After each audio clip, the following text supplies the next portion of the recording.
What's going on, YouTube? How's you going, guys? Welcome to another episode of Three Toe Customs. I'm Three Toe Joe. If you didn't know, well, now you know.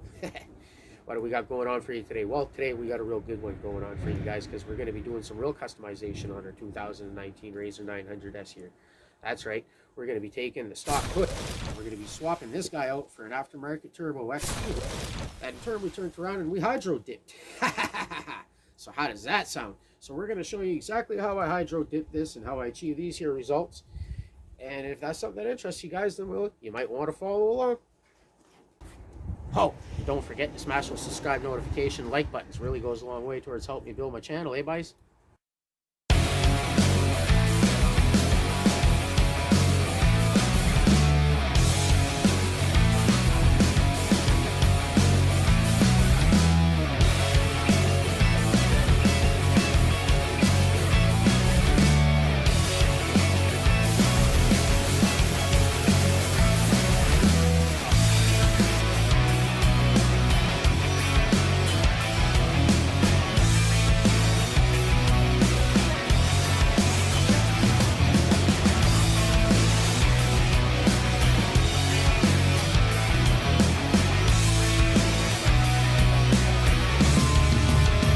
Alright, so the instructions that I got were to maybe do a small section at a time and not to keep the heat in one spot too long. You want to just go until you see it shine up a little bit. Just keep moving. See the color change, I guess. You don't want to go too long. You don't want to burn it. Sure. Oh, I can see the shininess coming out of it now. We'll do a test when we get so far down. We've done so much of this. Make sure to see if it's working right.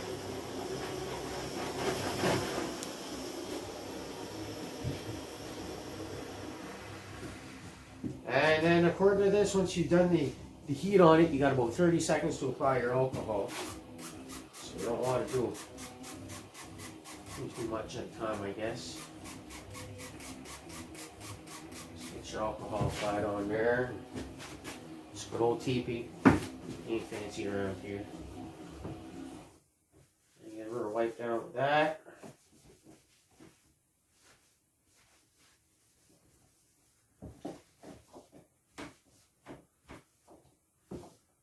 Hopefully this section will be heat treated. Definitely feels different. We'll have to clean this all up after too again, but alright. So we're just gonna keep going over and keep doing small sections at a time here.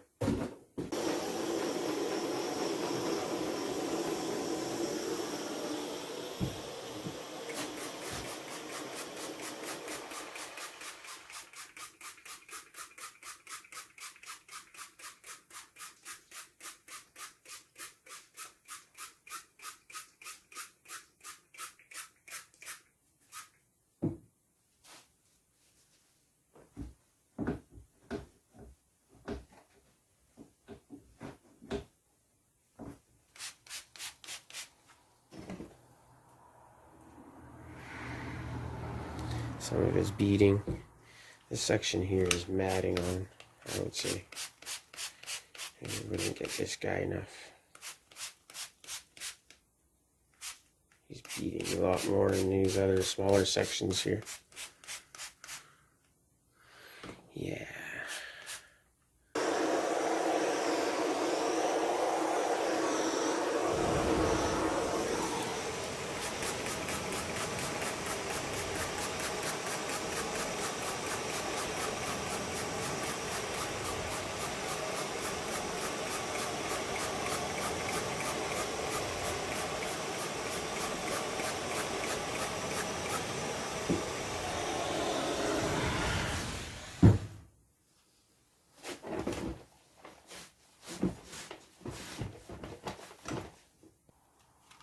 Beads now.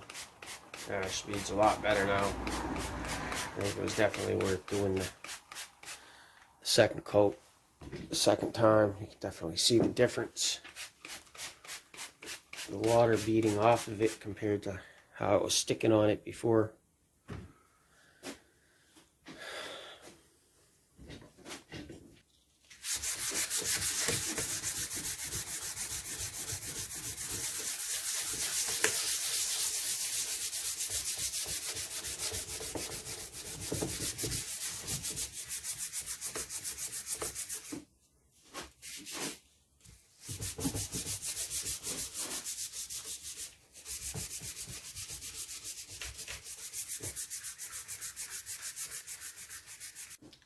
Alright, so now that we got our hood all sanded down here, I forgot to mention that the first part is 400 grit sandpaper.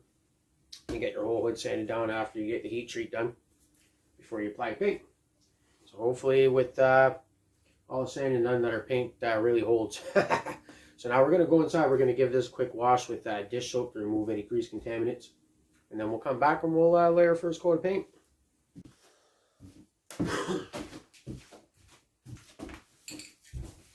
Alright, so we got our one hit wonder ready. We've been shaking our can for a few minutes now to get our paint nicely mixed up.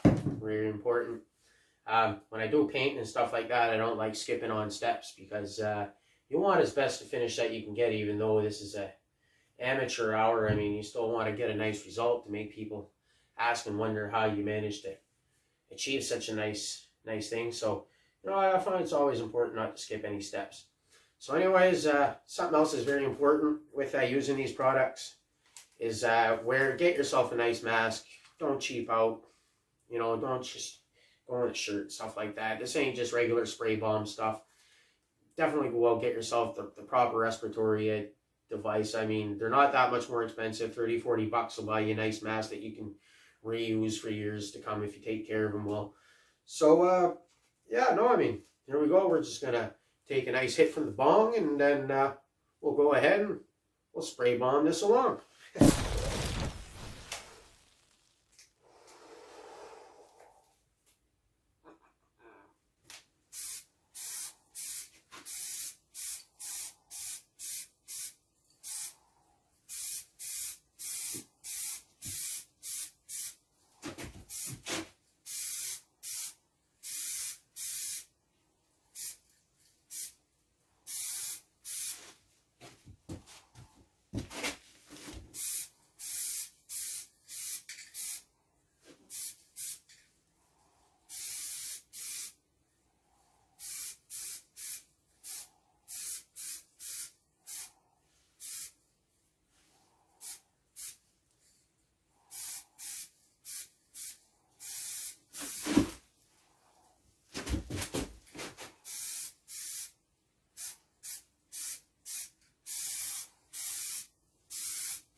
Alright, so we're going to let that sit for about 10 minutes or so maybe, and then we'll come back and hit it with another coat here. Alright, welcome back to the next day. Went out and pulled out our hood out of the shed here. She looks great. Paint dried nicely. She looks like she's all ready for dipping. So our next step here is just to get everything ready. Give you guys a nice close-up shot of that so you guys can see how nice the paint came out. There was only one little spot there that didn't come out right. One tiny little spot. I'm so picky. I notice these little tiny things just where dog hair landed, and I had to pick it off. But yeah, no, I mean, you guys seen how badly I scuffed her up. She's all nice and looks like a brand new hood now. So anyways, we're gonna go ahead and start getting our hydrographic friggin' piece ready to get on here. I'm starting to get excited. Alright, so what I've seen in videos, the rule of thumb is, well, it's pretty clear actually which side goes up, which side goes down, but they say if you're not sure, you can just wet your fingers a little bit, and the side that sticks to your finger should be the top side, will be the side that goes down on top of the water. So you know what I mean? This face here will sit on the water. Get it? Just like that. Alright, so, which, you know, works for paying attention to when you're putting this all out too, right? So, quite a bit of wrinkles in this hydrographic. It came like that right from eBay.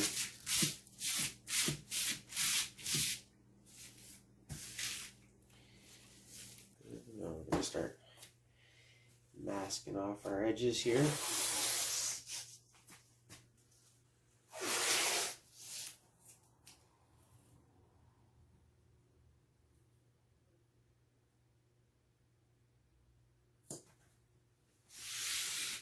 Now that we have our tape all on, I was told to cut the corners to allow the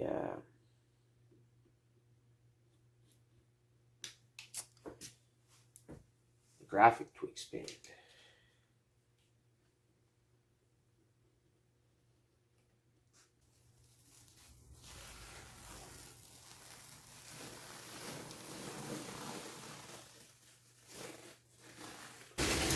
Alright, so welcome back to my bathroom here.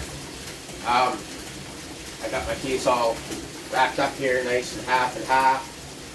So what we're going to basically attempt to do here is kind of get half the hood at a time, because my hydrographic wasn't quite wide enough to do the whole piece in one shot. So yeah, that's what we're going to do. We're going to try to dip it half and half and see how that goes. And make things more complicated for ourselves.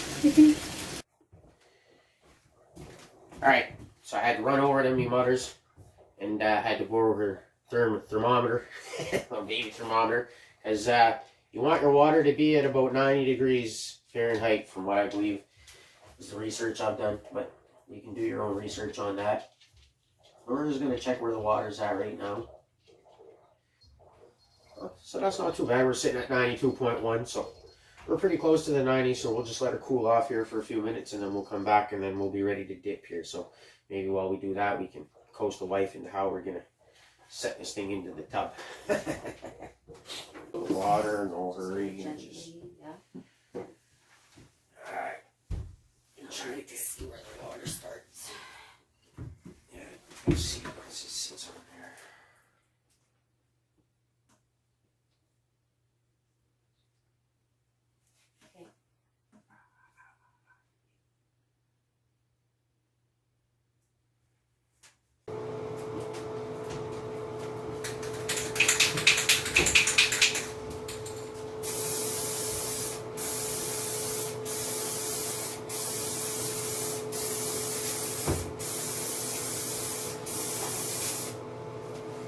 Alright, probably see that working too.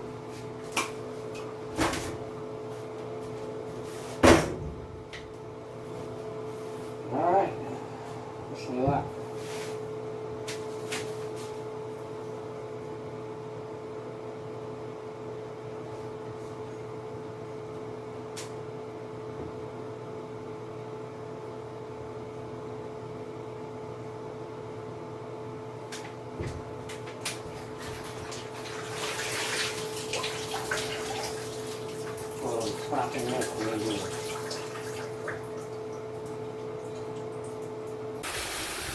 So after you're done dipping it, you're supposed to rinse it all off. So you get all that crummy stuff off. I already did most of that. So I think grabbing the phone on the way out here. So I wouldn't call this a win, and I wouldn't call it a fail. Looks like we got most of everything dipped right the way we wanted it to. We'll get closer here during the second freeze.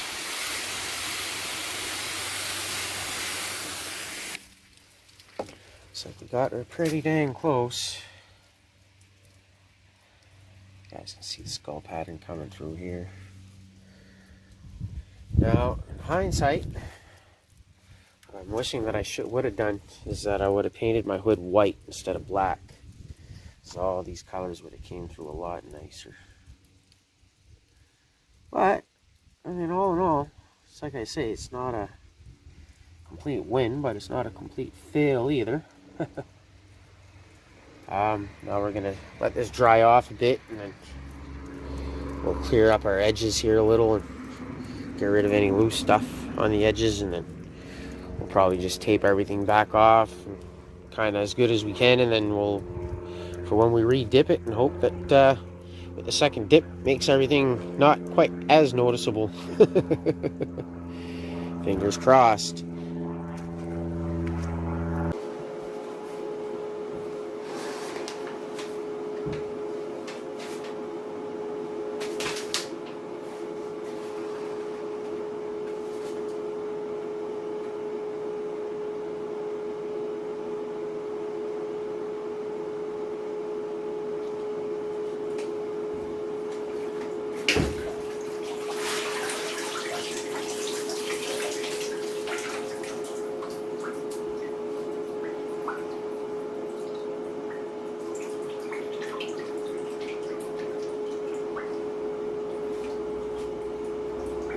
Like the second coat took a lot nicer than the first one.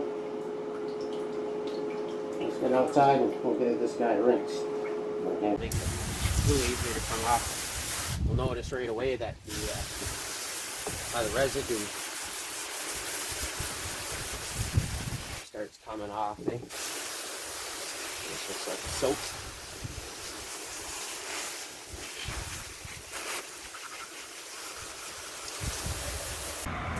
Alright, so there you go. Here she is, all wet still. So the only spot that is where I put most of my tape here, some peeled off. So you can definitely see where I put my tape. I think I'm going to accredit that to being cheap Amazon stuff. But besides that, it does look like it got some half decent adhesion everywhere.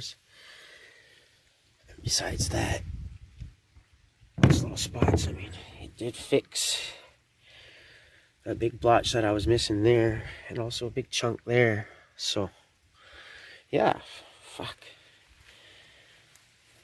Besides that, I think once we get some clear coat on that, it's gonna look pretty freaking dope. Not bad for my very first time hydro dipping. Learned a few things. So what we got here is the Spray Max 2K Clear Glamour Clear Coat. Try saying that 5 times real fast, I dare you.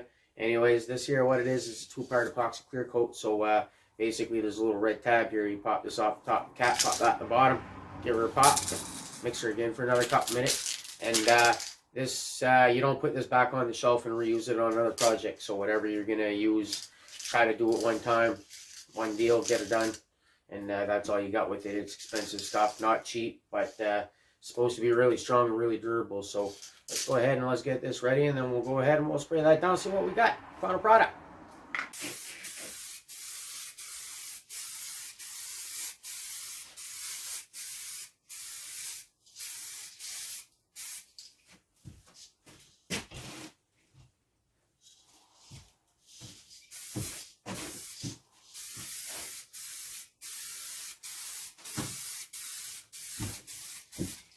All right, there you have it. Don't you just wish you could reach out and grab it?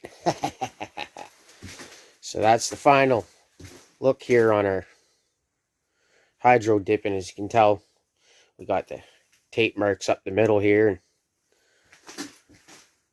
It's not quite the look I was going after. Explain more in a second. But it came out pretty good though overall. I mean, and to mention, this is good 3 months after the actual hydro dipping. I like to use this stuff and abuse it a bit so that I can show how it actually lasts. And you can tell I've driven this in the brush and everything, and the clear coat is holding up really well. Geez, a couple of spots maybe, like right here, I dropped it on the floor, but I mean, hell, that's fuck all. I've driven this in brush and everything, and it's holding up really well, cleans off really nice, really durable. But yeah, I mean, In hindsight, I wish I maybe would have had to look a little harder for a bigger container or something to dip in, and I had not done that indoors. That spray, I'll warn you, she's really strong, even with the mask on. I had a big fan in front of the bathroom door that you guys couldn't see, obviously, but a big square fan, and that there was tubed to a window right straight out, and even with that, the smell was really strong, and it stayed for hours. So, I mean, I highly recommend don't do that, and yes, I did have to scrub the tub after. But I did manage to get it pretty clean again. So, but no, I mean, it was a fun project. I hope it gave you guys some fun ideas of what you could maybe do with some of your razor parts or whatever other machine that you might have if you don't have a Polaris razor. Yeah, I mean, it's not the easiest thing to do. I mean, I didn't choose the easiest part to dip to begin with all these different shapes and stuff. But I think for my first attempt, I managed it pretty well. Overall, the final finish I'm not super happy with. It's not what I had envisioned in my head, so we're definitely going to redo this down the road here. We're going to revisit this, and we're going to re-dip this probably with the same pattern, but I'm going to paint the hood white first instead, and I think it's going to give me a much better look, and it's going to fit into my orange theme that I got going on my razor here much better. So yeah, I mean, hopefully you guys enjoyed this video, and again, maybe it gave you guys some great ideas of what you can do, and I'll leave some links down at the bottom to where I bought my products and stuff like that. Really good products. Everything seems durable. Like I said, it's been months that I've been using this now, and no complaints whatsoever about the durability. So definitely worth spending the money, I think, and redoing the hood and trying to get it right better the second time. So you guys might want to stick around, and we'll redo this and see if we can get better results. So yeah, till next time. Remember, keep the shiny side up and all four on the floor, eh? Three-Toe Joe out.